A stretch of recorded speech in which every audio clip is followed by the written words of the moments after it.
when Bruce felt that the penalties should have been more equal, he said it's like they're the New York Saints. Boy, that took off. The New Orleans Saints, the NFL team, tackle football, they chimed in, as Dano put it. I want you guys to chime in on J.G. Pageau. Plus 11. First of all, how do you get the rights to the T-shirts?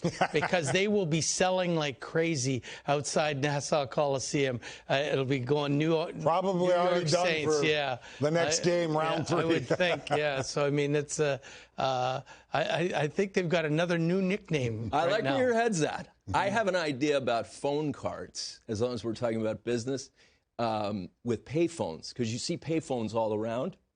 I'm being told it's cell phones. Never mind that. Let's talk about this matchup, this series, because we're talking about the reigning Stanley Cup champion. Are we getting off track here? So, yeah, well, wait a sec. Like, if you had the T-shirt of a Saint as a hockey player with a halo above his head. Yes. New York Saints. Yes. Perfect. Somebody's marketing it now. You already gave your brilliant idea away, Bruce. Yeah, oh well. Right here on That's the only one I've ever had, so there you go. We get brilliant ideas and insights from you guys when it comes to a matchup. Now, ironically enough, we'll get to J.G. Pageau, but let's focus in on this series first, because it is a rematch at the same stage of the playoffs. We're talking about the reigning Cup champs in the third round playing against the Islanders. Last year, they were the 6th seed. This year, totally different setup. But bottom line, what reason is there for Islanders fans to believe that this could come out differently, Coach? Well, I mean, they lost in Game 6 in overtime. That's pretty close last year. And they're a better team this year. I mean, they may have lost Anders Lee, but they picked up Palmieri and Zajac, 2 very good hockey players. So, and they're a year with more experience. And I don't care what anybody says, and you hear it all the time. Oh, the Islanders, you know, they just play as a team. But is there a better team that has 2 top-notch goalies, has 6 top-notch defense, and 12 top-notch forwards? I mean, there's, you know, Tampa might be the only team that equals that depth. And I watched, you know, very closely that game last night, and I don't think there was a team on the planet that could have beaten the Islanders last night. The way they were skating, wow. High praise. I mean, they didn't give Boston an inch, especially in the third period. Like, I mean, the time and space was taken away. The back pressure was taken away. The gaps were there. There was nothing they could do. And Boston is a very quick team, and they looked very slow in the third period. They looked tired. I was telling my wife, I said, they looked tired. They looked defeated. And it wasn't that they were defeated or tired. New York made them look that way. If you look behind that piece of glass and the lens, Charlie McAvoy is nodding yes to what you said, because it was a rough night for the Boston Bruins. Dano, I had the privilege of watching the game alongside you. His praise, and you said lofty praise, the way they looked last night, can they sustain that? No Anders Lee, we've made the point a number of times. Can they sustain the way they played last night throughout an entire series against a team that is as explosive as Tampa? It's going to take a monumental effort for them to beat the defending Stanley Cup champions. Yes, I agree with Bruce. As far as a team, they're as good as anybody. Tampa Bay, though, has been there, done that, won the Stanley Cup last year. They went through that experience. They understand every nuance, everything that has to be done, whether you're leading, whether you're behind, whether you have a tough night, you have to stay even-keeled. And that's what you learn as a champion. And their high-end skill is better. Having said that, I give the Islanders a real good puncher's chance from the standpoint that they're uncomfortable being uncomfortable. And what I mean by that is they can get outshot, they can get outplayed, but they're never out of a game. That is a valuable asset. Then they make a surge. Then they get opportunistic. Then they pound you into submission like they did yesterday, where they made the Bruins look drained, tired, and they just kind of took the will out of the Boston Bruins and the opposition at the time. And Boston was banged up on the back end, and that made a difference as well. But I love, some people say, well, they don't play the most exciting style hockey.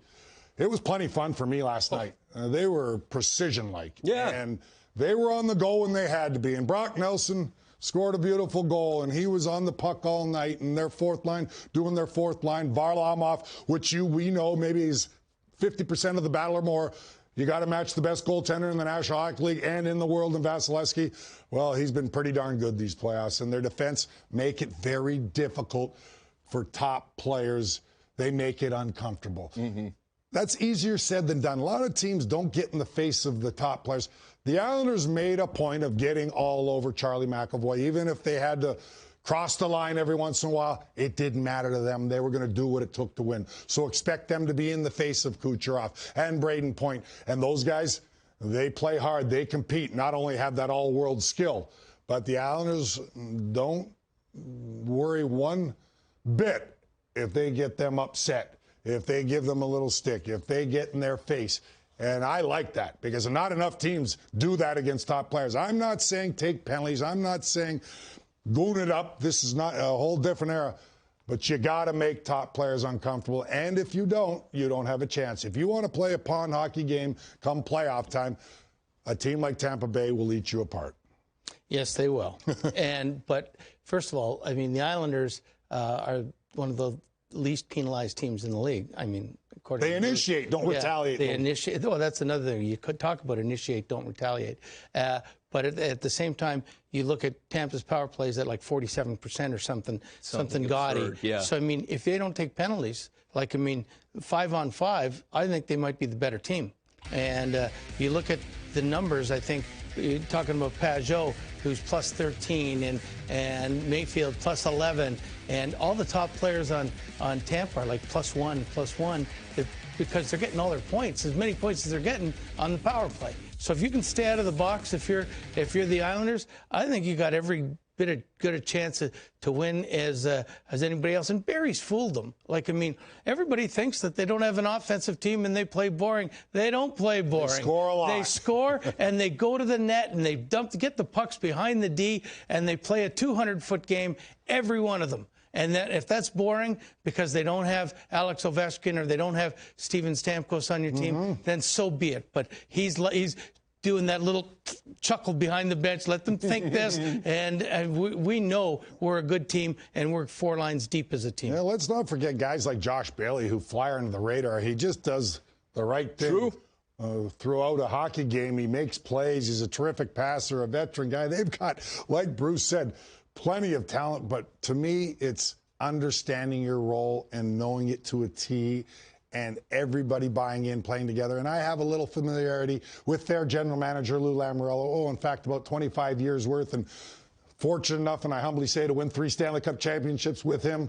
So believe me, these guys are sending the message. And Barry Trotz, obviously, you talked about, and he won the Cup of the Capitals, sending the message to his team that, guys, if you listen to me, we've got enough skill, we've got enough talent and goaltending, we play structured, we can beat anybody. And they believe that. And that's Clearly. true. And they should believe it. And like I said, Lou Lamoriello is one of those guys. Boy, he'll preach it to you. He'll tell you, you play this way, and I guarantee you, you're going to have success as a team. May have to sacrifice a point here, but don't cheat on the wrong side of the puck. You may have to sacrifice here and block an extra shot, make an extra hit, but it'll all be worth it, and you will be rewarded at the end. And their star player, Matthew Barzal, stepped up those couple of games, didn't get a lot of ice time last night because it was circumstances. And you accept that because they're going to need him to shine against the Tampa Bay Lightning for sure and make a highlight reel play here and there like he did against the Bruins at times. But that's what they are. They're a team, and everyone understands some nights it's your night, some nights it's the 4th line that's carried us, so they're going to be playing more.